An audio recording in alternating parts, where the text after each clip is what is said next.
Assalamualaikum warahmatullahi wabarakatuh. Halo teman-teman semua. Hari ini aku mau cerita tentang sesuatu yang jujur aja bikin hati campur aduk. Ada rasa sedih, marah, tapi juga bikin kita mikir dua kali gitu ya. Apa benar kita bisa mempercayai cerita penuh drama ini? Tentang kasus yang belakangan ini ramai diperbincangkan di media. Jadi ceritanya begini ya. Ini tentang Agus, tapi bukan Agus yang kemarin-kemarin ya. Agus yang ini seorang laki-laki muda, penyandang tunadaksa. Tapi entah kenapa hidupnya itu penuh dengan drama, teman-teman. Jadi begini ya, Agus ini tinggal di sebuah kota di Nusa Tenggara Barat. Dia ini nggak punya tangan sejak kecil. Dan kalau melihatnya, mungkin banyak dari kita ini berpikir bahwa kehidupannya pasti sangat berat banget gitu ya. Tapi, kalau kalian pikir Agus ini korban keadaan, kalian salah. Agus ini bukan sembarang Agus, teman-teman. Agus punya kemampuan berbicara yang luar biasa. Pasti kalah dong aku ya. Aku aja sekarang storytelling masih belepotan. Mungkin kalau Agus lebih jago kayaknya ya. Kata-kata si Agus ini begitu halus, pembawaannya sangat ramah, dan dia tahu betul bagaimana cara menarik simpati orang lain dengan keadaannya yang seperti itu. Bakat bicaranya ini bikin orang gampang percaya, dan disinilah cerita absurd ini dimulai. Suatu hari, ada seorang mahasiswi, kita sebut saja namanya Lia, yang lagi bikin konten di depan kampusnya. Lia ini bisa dibilang tipe-tipe mahasiswa yang kreatif, yang hobinya cari tempat estetik buat konten, seperti Reels atau Instagram. Pas Lia lagi bikin konten ya, tiba-tiba muncullah Agus dengan tersenyum. "Permisi Mbak, boleh kenalan? Saya cuma mau cerita. Saya cuma mau cerita kok." Sambil menatap Lia dengan mata yang kelihatannya penuh peduli gitu ya. Lia yang awalnya kaget dan setelah melihat keadaan Agus yang seperti itu, Lia pun akhirnya luluh. "Oh, boleh kok Kak. Ada apa ya?" jawab si Lia. Agus pun mulai cerita tentang kehidupannya. "Saya ini hidupnya susah banget Mbak. Bayangin, saya nggak punya tangan dari kecil, tapi tetap harus kerja, sekolah, dan saya ini cuma pengen berbagi cerita biar semangat saya ini bisa nular ke orang lain," kata si Agus. Dan begitulah, dalam 15 menit mereka ini berbincang-bincang.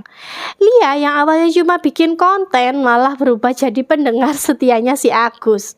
Dia bahkan mulai merasa iba pada si Agus. Kasihan banget ya, pikir si Lia. Tapi kalian tahu kan tentang pepatah yang isinya gini, hati-hati sama orang yang kelihatannya baik. Ya, itu berlaku banget di sini. Agus yang tadi kelihatannya sangat tulus, tiba-tiba mulai menggiring pembicaraan ke arah yang gak biasa. Setelah cerita soal hidupnya, Agus mulai balik tanya nih ke Lia. "Ngomong-ngomong, kamu pernah gak ngalamin sesuatu yang bikin hidupmu ini merasa berat?" Karena suasananya yang udah cair, Lia pun mulai buka-bukaan. Dia cerita soal masalah pribadinya kepada si Agus. Bahkan aib-aib yang sebenarnya gak perlu diceritakan ini akhirnya terbuka begitu saja. Dan disinilah Agus mulai memainkan senjatanya. Dengan tenang dia berkata, "Jadi kamu pernah kayak gitu ya? Saya ngerti kok. Tapi kamu tahu gak, kalau cerita ini bisa saja saya kasih tahu ke orang lain, misalnya ke keluarga atau bahkan ke teman-teman kampus kamu," jawab si Agus kepada si Lia. Bayangkan ya teman-teman, wajah Lia yang tadinya sangat santai langsung tiba-tiba kaget dan pucat. Kok jadi gini, pikirnya gitu ya. Ternyata Agus ini benar-benar memanfaatkan keadaan dan kondisinya yang seperti itu untuk mencari informasi penting dari orang lain. Agus pun melanjutkan, "Tapi tenang, saya nggak akan kasih tahu siapa-siapa kok Mbak, asal kamu nurut sama perintah saya." Lia yang merasa diancam dan terpojok akhirnya mau tidak mau harus menuruti permintaan si Agus. Singkat cerita teman-teman, Agus ini akhirnya berhasil membawa Lia ke sebuah penginapan dengan dibonceng pakai motor Lia. Awalnya Lia ini bingung ya, kenapa kita ke sini? Udah ikut aja, kata si Agus. Karena takut aibnya disebar oleh si Agus ini, dia pun terpaksa menuruti si Agus, ya kan? Setelah mendapatkan kamar, di dalam kamar itu Agus bilang, kita akan melakukan ritual pensucian biar kamu bebas dari dosa masa lalu itu. Ritual apa itu? Hah? Tentu saja ini bukan ritual beneran ya teman-teman. Di dalam kamar, Agus ini mulai memanipulasi dan mengarahkan Lia untuk masuk ke kamar mandi. Dan secara buka-bukaan mereka melakukan pensucian secara bareng-bareng. Setelah selesai mandi, mereka pun berakhir di tempat tidur. Dan semua ini dilakukan tanpa tangan loh. Bingung gak? Gimana gitu ya kan? Ternyata Agus ini menggunakan kedua kakinya untuk membuka pakaian Lia. Bahkan katanya giginya juga ikut berperan besar dalam melakukan hal itu ya. Aneh banget ya emang. Tapi ini benar-benar terjadi teman-teman. Setelah kejadian itu, Lia ini merasa benar-benar hancur. Dia merasa dimanipulasi habis-habisan oleh si Agus ini. Dan akhirnya dia ini memutuskan untuk melapor ke pihak kepolisian.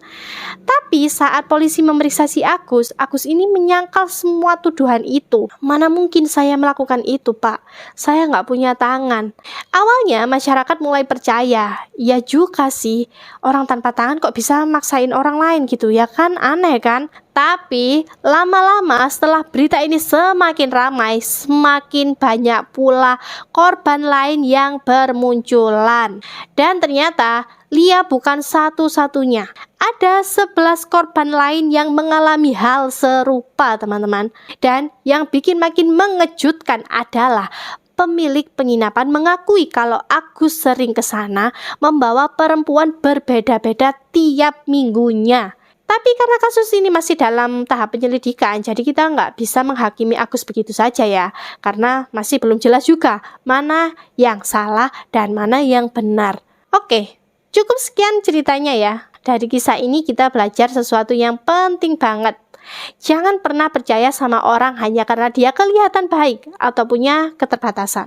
Kadang keterbatasan itu justru digunakan untuk memanipulasi seseorang, ya enggak sih? Dan buat kita semua jangan gampang percaya sama cerita sedih, apalagi kalau baru kenal. Ingat, kebaikan itu harus dibarengi dengan logika. Kalau enggak, ya kita bisa terjebak di perangkap yang tak terduga. Oke, terima kasih teman-teman sudah dengerin cerita ini. Semoga kita semua bisa lebih waspada dan belajar dari pengalaman orang lain. Oke, sampai jumpa di video berikutnya. Wassalamualaikum warahmatullahi wabarakatuh.